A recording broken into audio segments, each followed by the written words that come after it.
What I believe and the way that I am moving in my own circles right now is I am doing translational work. I often have to take what's being said at one level and translate it into a way that it is understood by more people that need to know. Translate what you're doing into easy to understand language that is not lacking the depth of understanding required based on our history.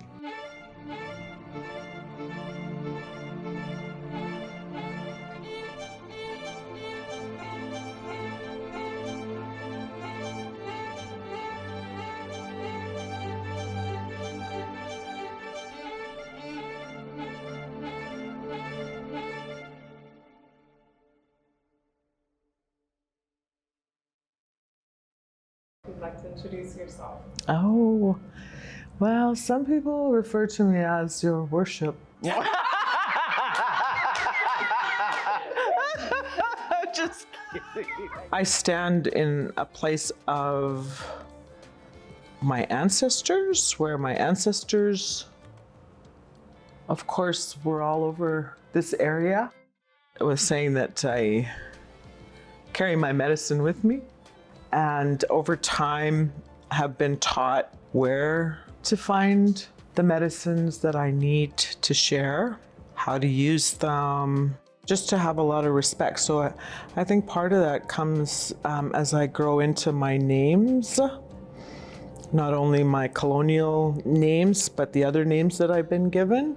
Most of my journey is about learning how to become that which those ancestors envisioned for me. So I live life as a woman. I have had many conversations about gender, and my children say, well, what are you, Mom? And I like fluid. I've always been fluid, like water. People ask me about my pronouns, and I will jokingly say her, she, like chocolate. It can be problematic to position yourself according to the certain titles, names, the way of the words today can be difficult for people to fit into.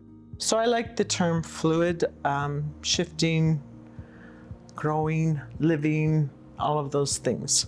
I am, as a woman, I have been able to give live birth to 5 beautiful children, 4 daughters and a son. And I've also been gifted with lovely grandchildren as well. So I am a nokum to some, kokum to some. I'm celebrating 33 years of not doing drugs in a couple of days here. I would use anything to feel good, to escape whatever I didn't even know I was running from. I've questioned, why do we separate into First Nation, Métis, and Inuit groups when we all have shared history? Do we even understand why we're doing that, or is it just that we're following? And those are often conversations that are uncomfortable for people. There's a lot of politics within health and identity. I was tired of hearing how disproportionately overrepresented Indigenous people are in XYZ health issue, right? Here we are, we're still in the throes of an uncomfortable epidemic, syndemic, pandemic. There's all these words that are used. But really, I think that we are challenged by being able to live life in the best way possible. Privilege is such a big word too in these times. Oh, you know, white privilege. But there's also disease privilege. There's being HIV positive privilege. There's being HIV negative privilege. Action is people go out and get tested. Simply go get tested. If you don't like the healthcare system that you're engaging with, find an advocate. I believe in the know your status. Some people don't, but I believe if I know my status, whether I'm living with HIV, Hep C, syphilis, whatever that may be, as long as I know, I can be supported and can learn how to take care of myself. I can't be of help to anyone if I am doing all the things that I'm telling people not to do. Seeking to understand the relationship that you have and the power that brings to making change, I think, is important kind of awareness. I've worked in sharing about HIV and AIDS since the mid-'80s. There is a stance that the gay community responded to this epidemic.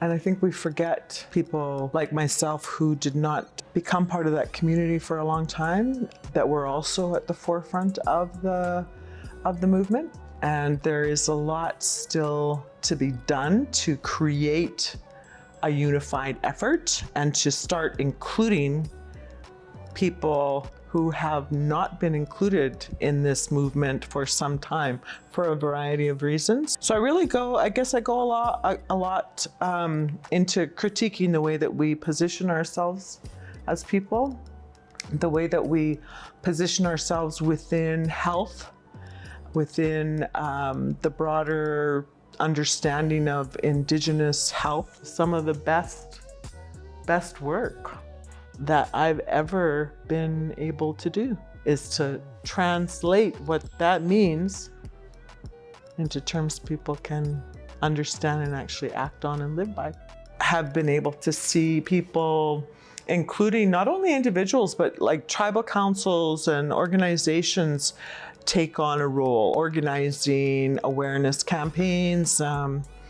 We talked a little bit about the provincial conferences that have happened, the national conferences that used to happen. I've had interesting experiences with the levels of organizing at a national level, and that's both government and Indigenous. I was also able to have that complementary role with Keisha and to travel in Saskatchewan early on and to see the development of organizations like, the Feather of Hope, Aboriginal AIDS Prevention Society that was in Alberta. And Bob Mike, who is one of those, movers and shakers that I was connected with, was one of the first, one of the first directors on that Feather of Hope. I think one of the biggest moments for me that kind of brought everything together was actually going with Keisha back home to her Alert Bay.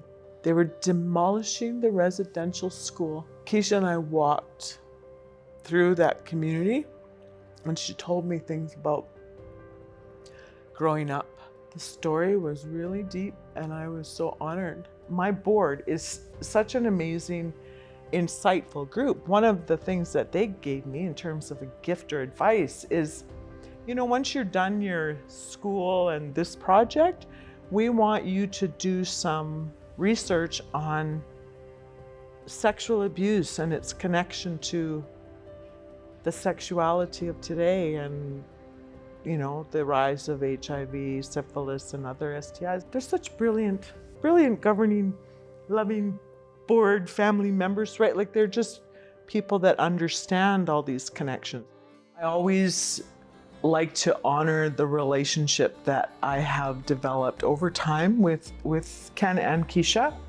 And I've said that they were part of what validated my reason for doing the work, because of my own life experience, was motivated to speak about AIDS back in the day.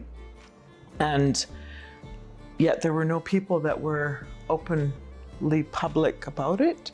Something that took a long time, and I'm still learning, is to be able to stop and really listen. And part of that discipline is, you need to know what's going on with you. Otherwise, you'll love the chaos. Like all of the influences, and not be able to be quiet and being strong enough to ask for help.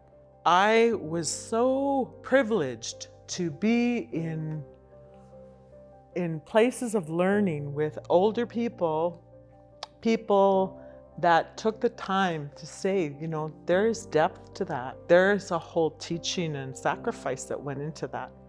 And I get to maintain the integrity of that. Those are some simple teachings in our community that, you get what you give sometimes.